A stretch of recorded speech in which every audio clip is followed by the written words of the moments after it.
Another travel headache for flyers. Thousands of Delta airline passengers stranded with nowhere to go after more than 450 flights were canceled and thousands more delayed, all because of a power outage. Here now is Gary Leff, viewfromthewing.com writer. I feel like we're still missing a lot of details in this story. I mean, what do you think really happened? Well, Melissa, we're not going to get all the details right away, and certainly Delta is appropriately focused on getting their operation back up to speed for all their passengers. We do know that it was a Delta issue. While they initially blamed a power outage, it was localized to Delta. In fact, Georgia Power put out a statement to make clear that it was Delta systems that were having their issue, that it wasn't something external to the airline. But these are very complicated systems that we're dealing with. And, I mean, which makes me think that they would have many, many backups. I mean, the same way that so many buildings have backups. If the power goes down instantly, they have a backup system. You know, this also happened to Southwest Airlines, of course, as well. They canceled about 1,000 flights, it was, after a system outage 3 weeks ago. So it's not, this isn't the first time this has happened. Is that similar to you? And you know, it's kind of a big deal. You would think they would have more backup.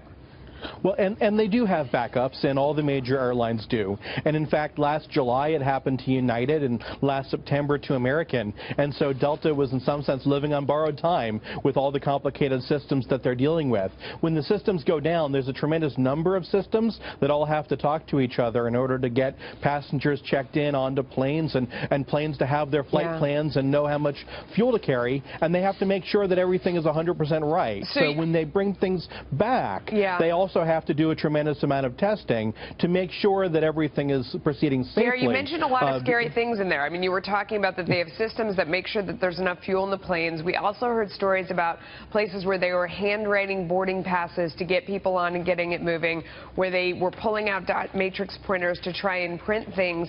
Immediately in this day and age, our mind is going to the thought, you know, what's going on here? Is there still safety involved? I mean, are they then allowing people on planes that shouldn't be? Is there a chance these systems were hacked? I mean, these are the kind of questions that nervous travelers have in this day and age. What about those issues?